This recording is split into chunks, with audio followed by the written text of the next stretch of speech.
নবী সাল্লাল্লাহু আলাইহি ওয়াসাল্লাম মদিনায় হিজরত করলেন, আর হিজরতের আজকে হচ্ছে 1445 বছর। কত বছর? এই যে আমি যখন লেকচার দিচ্ছি, নবী সাল্লাল্লাহু আলাইহি ওয়াসাল্লামের হিজরতের 1445 বছর পরে। সুবহানাল্লাহ। এতদিন পরে এই দিন যে সারা দুনিয়ার আনাচে কানাচে ছড়িয়ে গেছে, এটাই তো প্রমাণ করে ইসলাম একটা সার্বজনীন জীবন ব্যবস্থা।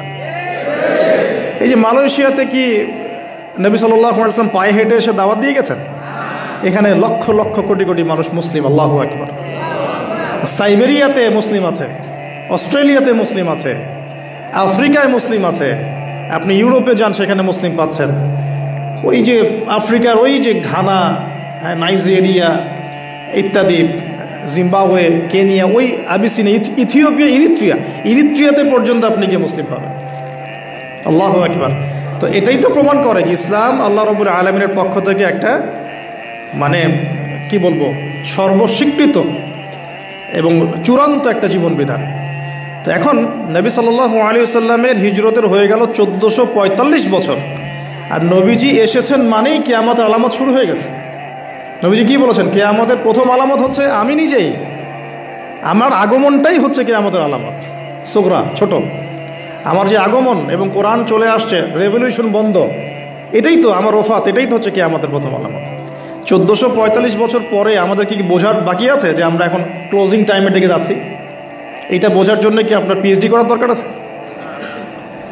চোখের সামনে নগ্ন মেয়েদের চলাফেরা, মেয়েরা ছেলেদের পোশাক পরে ঘুরে বেড়াচ্ছে, ছেলেরা মেয়েদের, হাইলি কনস্ট্রাক্টেড বিল্ডিংস, রিবার ব্যাপকতা, ন্যায় অন্যায়ের মানদণ্ড পাচ্ছেন না, আল্লাহ পাকের হুকুম আহকাম উঠে যাচ্ছে, নামাজ পর্যন্ত উঠে যাচ্ছে, আর কি দেখার বাকি আছে আলামত?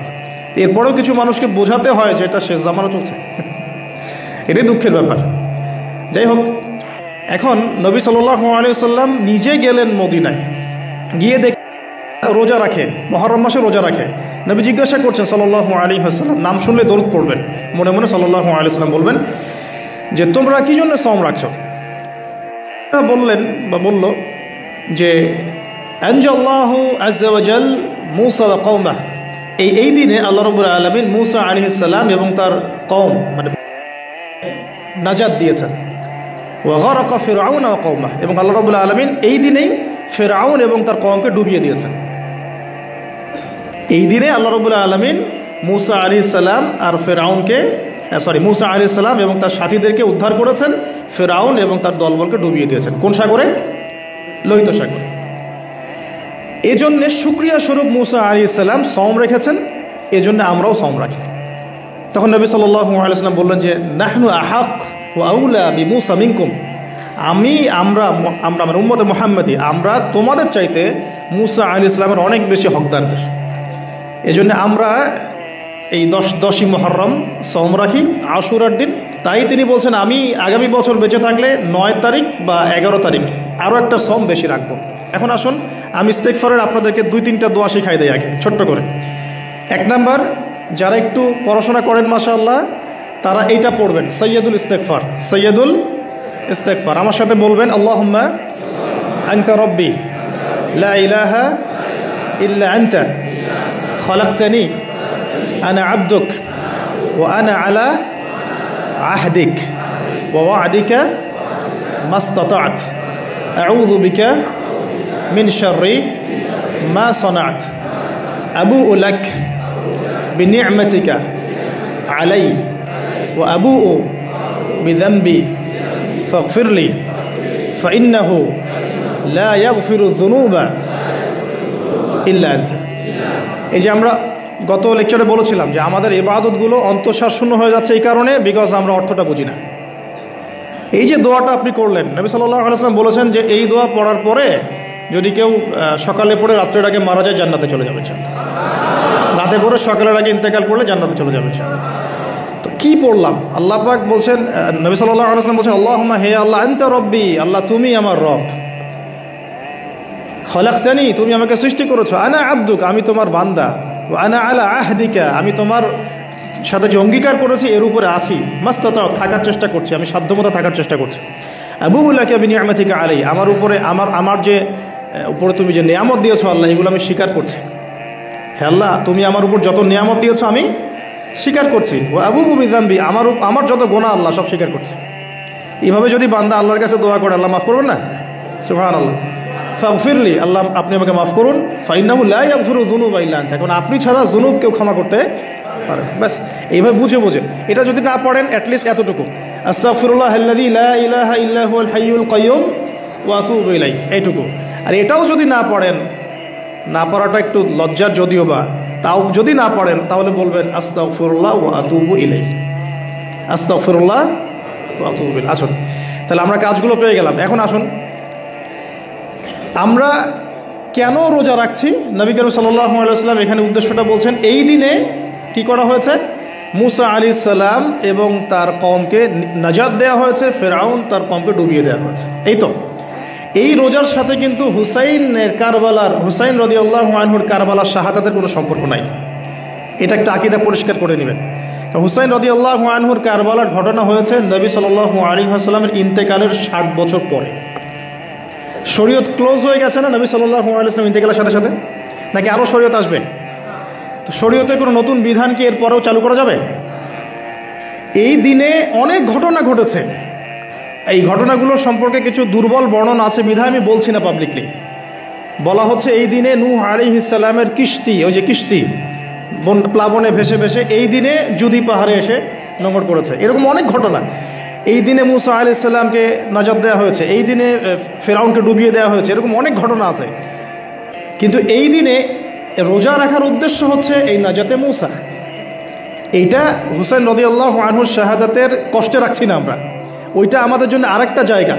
ওই জায়গাটা নিয়ে আমি পরে কথা বলছি, যে হুসাইন রাদিয়াল্লাহু আনহুর শাহাদাত, ওইটা থেকে শিক্ষাটা আমার কি। এই ঘটনাটা এই 10 মুহররমে ঘটে গেছে, এটা আল্লাহ পাকের তাকদিরে ছিল, এই দিনেই ঘটনাটা ঘটে গেছে। এই ঘটনা ঘটার আগেই নবী সাল্লাল্লাহু আলাইহি ওয়াসাল্লাম রোজা রাখতেন। এমন না যে এই ঘটনা ঘটার পরে সাহাবীরা রোজা রাখা শুরু করেছেন, ব্যাপারটা কি তাই না। মূল জিনিসটা বুঝি, তারপর হুসাইন রাদিয়াল্লাহু আনহুর শাহাদাতের দিকে যাবো ইনশাআল্লাহ। আমরা দোয়া করি আল্লাহ পাক আমাদের সবাইকে হুসাইন রাদিয়াল্লাহু আনহুর মতো সাহস, কারেজ দান করুন, তাদের মতো বীরত্বপূর্ণ ঈমান দান করুন, এবং জুলুমের বিরুদ্ধে তার মতো দাঁড়িয়ে যাওয়ার মানসিকতা দান করুন। আল্লাহ পাক সারা দুনিয়া থেকে ইয়াজিদদেরকে ধ্বংস করুন, এবং রাসূল সাল্লাল্লাহু আলাইহি ওয়াসাল্লামের কলিজার টুকরা নাতি হুসাইন রাদিয়াল্লাহু আনহুকে আল্লাহ পাক জান্নাতে উচ্চ মর্যাদা দান করুন। কোরআন আপনি খুলবেন 44টা জায়গায়, কয়টা জায়গা? 532টা আয়াত আছে। সুবহানাল্লাহ, 44টা জায়গার 532টা আয়াতে আল্লাহ রাব্বুল আলামিন মুসা ফেরাউন, মুসা ফেরাউন, মুসা ফেরাউন আমাদেরকে বলেছে। কোরআন কাদের জন্যে? আচ্ছা, আমাদেরকে এই ঘটনাটা বারবার বলার কি কারণ? আল্লাহ পাক কেন এতবার করে মুসা আলাইহিস সালাম আর ফেরাউনের ঘটনা আমাদেরকে বলছেন? কারণ কি? আমাদের উম্মার সাথে তার কি সম্পর্ক?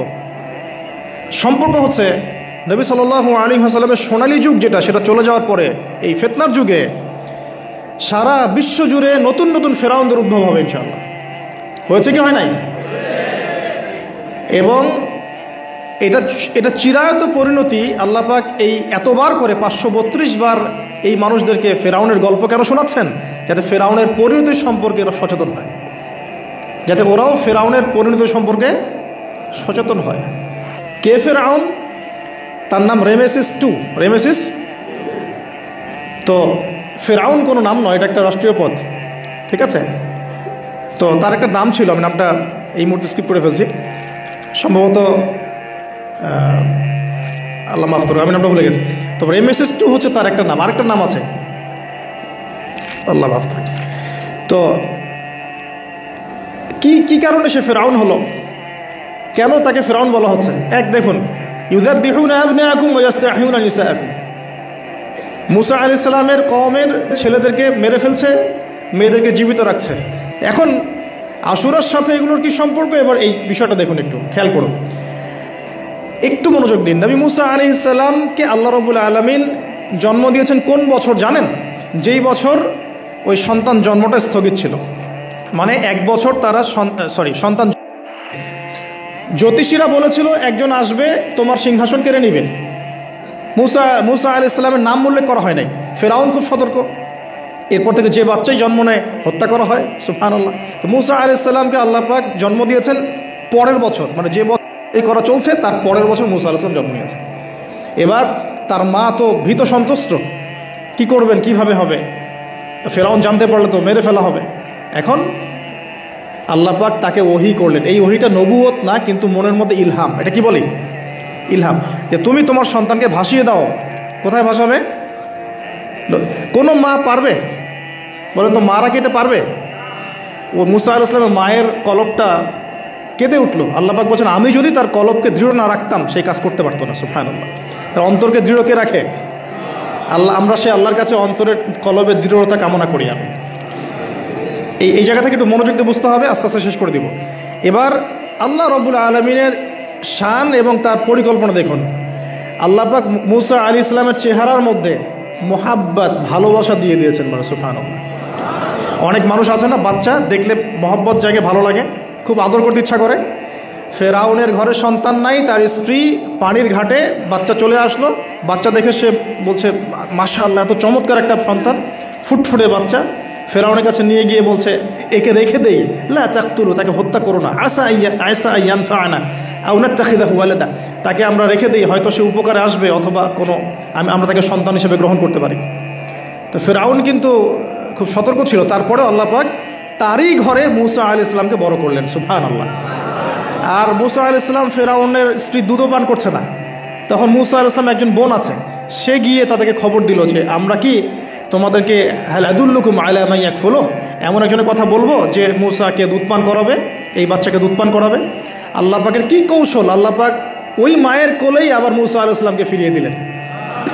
এদিকে মায়ের দুধ খাচ্ছে, ফেরাউনের ঘরে বড় হচ্ছে, আবার ফেরাউন একটা বড় অঙ্কের হাদিয়া তার মাকে দিচ্ছে দুধ পান করানোর জন্য। সুবহানাল্লাহ। আল্লাহ পাকের পরিকল্পনা দেখেন। আমি আসলে বুঝাতে পারছি না ভাই, আমার ল্যাঙ্গুয়েজের প্রবলেমের কারণে মাফ করবেন। অনেক তথ্য মাথায় থাকলে কথা বলা টাফ হয়ে যায়। তো সুবহানাল্লাহ, আল্লাহ পাকের পরিকল্পনা দেখুন। যে নবী মুহাম্মদ সাল্লাল্লাহু আলাইহি ওয়াসাল্লামকে মক্কা থেকে তাড়িয়ে দিচ্ছে মানুষ, আল্লাহ রাব্বুল আলামিন সেই মক্কা নবীর পায়ের সামনে এনে দিলেন। সুবহানাল্লাহ। মাত্র 8 বছরের ব্যবধানে। যে বদর যুদ্ধে মুসলিমদেরকে একদম নিঃশেষ করে দেওয়ার প্ল্যান করা হয়েছে, ওই বদরেই আল্লাহ রাব্বুল আলামিন আবু জেহেলের মৃত্যু লিখে রাখলেন। যে ইউসুফকে কুয়ায় ফেলে দিল তার ভাইরা, সেই ইউসুফকে আল্লাহ পাক সেখান থেকে কারাগার, রাজপ্রাসাদ, সেখান থেকে কারাগার, সেখান থেকে আবার নিয়ে আসলেন মিশরের পলিটিক্যাল পাওয়ার। আল্লাহর পরিকল্পনা। যে ইয়াসরিব একসময় ইহুদিদের দাপটের জায়গা ছিল, ওই ইয়াসরিব মুসলিমদের পরতলগত করলেন আল্লাহ পাক হিজরত করিয়ে। বাদশাহ নাজাশি আবিসিনিয়ায়, আমি তো মালয়েশিয়াকে একটা আবিসিনিয়া মনে করি, এখানে মাশাআল্লাহ এরকম পরিবেশ আছে, শান্তিপূর্ণ ইসলামী পরিবেশ। বাদশাহ নাজাশির এরকম পরিবেশ ছিল। বাদশাহ নাজাশি কিন্তু মুসলিম ছিল না, সে খ্রিস্টান ছিল। তারপরেও নবীজি বলতেন, বাদশাহ নাজাশির রাজ্যে কেউ জুলুমের শিকার হয় না। সুবহানাল্লাহ। যদিও সে মুসলিম ছিল না, ওখানে ইসলাম নিয়ে গেলেন আল্লাহ পাক, ওখান থেকে পুরো আফ্রিকায় ইসলাম ছড়িয়ে পড়লো। সুবহানাল্লাহ। এক খালেদ বিন ওয়ালিদ রাদিয়াল্লাহু আনহু, যার হাতে উহুদ যুদ্ধে বহু মুসলিমের প্রাণ গিয়েছে না, সেই মানুষকে আল্লাহ রাব্বুল আলামিন হেদায়েত দিয়ে 100টা যুদ্ধ করিয়েছেন। সুবহানাল্লাহ। আল্লাহ পাকের পরিকল্পনা আমরা বুঝতে পারবো না। আল্লাহ পাকের পরিকল্পনা আমরা বুঝতে পারবো না। ওমা কারু ওমা কারুল্লাহ, তারা কৌশল করে, আল্লাহ পাকও পরিকল্পনা করে। তো আল্লাহ পাকের কি পরিকল্পনা! যৌবনকালটা আল্লাহ পাক মুসা আলাইহিস সালামকে ফেরাউনের ঘরেই কাটালেন, এবং আল্লাহ পাক মুসা আলাইহিস সালামকে 2টো গুণাবলী দিয়ে বড় করলেন। 2টো গুণাবলী মনে রাখবেন। এক হচ্ছে কওয়ী, তিনি শক্তিশালী ছিলেন, ফিজিক্যালি অনেক শক্তিশালী ছিলেন। আমিন মানে বিশ্বস্ত ছিলেন, কওয়ীউল আমিন, মনে থাকবে ইনশাআল্লাহ। আমরাও আল্লাহর কাছে দোয়া করি, আল্লাহ আমাদেরকে কওয়ী বানিয়ে দিন এবং আমিন বানিয়ে দিন। আমিন। এবার যৌবনে উপনীত হয়েছেন, টকবকা রক্ত, বাইরে বের হয়েছেন। বাইরে বের হয়ে দেখছেন যে 2জন ব্যক্তি লড়াই করছে, ইয়াক্তাতুলান রজুলান ইয়াক্তাতুলান, 2জন ব্যক্তি মারামারি করছে। একজন মিন শিয়াতি, তার বনু ইসরাইল কওমের মধ্যে, আরেকজন হচ্ছে আদুবি, তার শত্রুর মধ্যে। তো মুসা আলাইহিস সালাম গিয়ে সাহায্য করতে চাইলেন তার কওম। আমরা বলি না দেশি ভাই সাপোর্ট দিই, তাই না? আচ্ছা, তো মুসা আলাইহিস সালাম গিয়ে সাপোর্ট দিতে গিয়ে শুনেন, ফাওয়াকাযাহু মুসা ফাকাদা আলাইহি, মুসা আলাইহিস সালাম মাত্র একটা ঘুষি দিয়েছেন, এক ঘুষিতেই ওই ব্যক্তি ডেড, স্পট ডেড। এই যে আমি গত একটা লেকচারে বলেছিলাম, চাইনিজ কন্টিনেন্টে যে মার্শাল আর্টসগুলো গড়ে উঠেছে, এই কোরআন থেকে গড়ে উঠেছে। তার আগে ওদের সভ্যতা ছিল, সংস্কৃতি ছিল, ঠিক আছে। এক ঘুষিতে মানুষ মারা যায়, এটা কোরআন বলেছে। এক ঘুষিতে মানুষ মারা যায়, এটা কোরআন বলেছে। ওরা এখন রিসার্চ করে বের করে যে 6টা-7টা স্পট আছে মানুষের দেহে, এক ঘুষিতে মানুষ মারা যেতে পারে।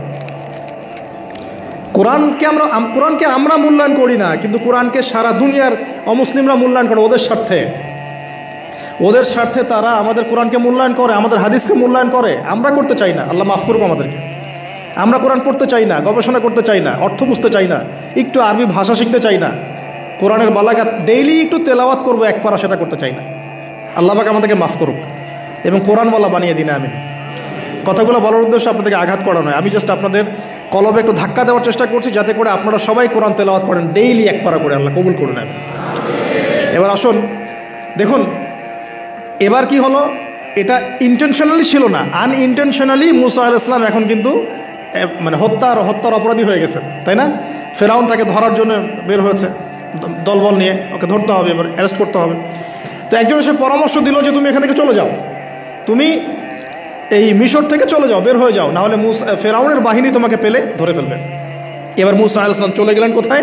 মাদিয়ান। কোথায় বলেন? অনেক দূরে মাদিয়ান। মাদিয়ানে গিয়ে তার না আছে কোনো শেল্টার, না গার্ডিয়ান, না কোনো খাবার, না পানি, কিছুই নাই।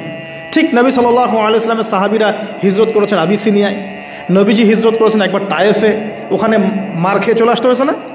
মনে আছে? তায়েফের 3টা গোত্র ছিল, আব্দুল ইয়ালাইল, আব্দুল মাসউদ, হাবিব বিন আমর, এই 3 গোত্রের নেতা ছিল।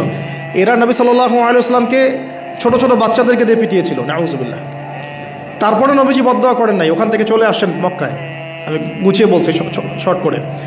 তো এভাবে মুসা আলাইহিস সালামকেও হিজরত করতে হয়েছে। দেখেন, আবার নবীজিকে হিজরত করতে হচ্ছে মদিনায়। তার মানে হিজরা বিষয়টা ইসলামের সাথে সম্পৃক্ত। পরিবেশ পরিস্থিতি অনুকূলে না থাকলে, যেখানে ভালো পরিবেশ সেখানে গিয়ে মানুষ থাকতে হবে। আলহামদুলিল্লাহ, এখানে ভালো পরিবেশ আছে, আপনারা ভালো পরিবেশ পেয়েছেন।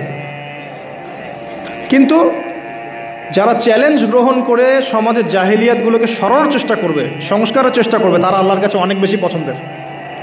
তার মানে প্রথম ফাইট আমাদেরকে করতে হবে। করতে করতে গিয়ে এক পর্যায়ে যদি দেখি যে না, আর পারছি না, তখন কি? হিজরা। এটা মাথায় রাখতে হয়। এখন নবী সাল্লাল্লাহু আলাইহি ওয়াসাল্লামকেও করতে হচ্ছে। মুসা আলাইহিস সালাম চলে গেলেন মিশর থেকে কোথায় বলেন? মাদিয়ানে। তখন আরেকজন নবী ছিলেন, তার নাম কি? শুআয়ব। মাশাআল্লাহ, শুআয়ব আলাইহিস সালাম। শুআয়ব আলাইহিস সালাম সম্পর্কে আল্লাহ পাক বলেছেন তিনি অত্যন্ত চমৎকার বাগ্মী ছিলেন। মানে তিনি নবীদের মধ্যে অনেক সুন্দর করে কথা বলতে পারতেন। সুবহানাল্লাহ, সুবহানাল্লাহ। তো শুআয়ব আলাইহিস সালামের কওমের নাম কওমে মাদিয়ান। বলে রাখি, এই কওমে মাদিয়ানকে আল্লাহ রাব্বুল আলামিন ধ্বংস করেছেন সর্বপ্রথম ভূমিকম্প দিয়ে। কি দিয়ে? পৃথিবীতে সর্বপ্রথম যে জাতিকে ভূমিকম্প দিয়ে ধ্বংস করা হয়েছে তার নাম কওমে মাদিয়ান। কেন ধ্বংস করা হয়েছে? মাপে কম দিত। কি করতো? যেটা এখনকার ওয়ার্ল্ডের ইকোনমিক সুন্নাহ, নাউযুবিল্লাহ। মানুষকে ঠকানো এখনকার ওয়ার্ল্ডের ইকোনমিক সুন্নাহ। এবং এই মানুষকে ঠকানোর জন্য ইকোনমিক সেকশনে রিবা চালু করা হয়েছে। রিবা, সব জায়গায় রিবা, এভরি সিঙ্গল সেক্টর, যেটা under the foundation of World Bank আর IMF। রিবা আছে কি নাই? আর আমরা তো রিবাটাকে এখন মনেও করি না যে মায়ের সাথে করছি। এটাই তো হাদিসের কথা। রিবার 70 শাখা আছে পাপের, 73 শাখা আছে পাপের, সর্বনিম্ন শাখা মায়ের সাথে করা। না বুঝলি?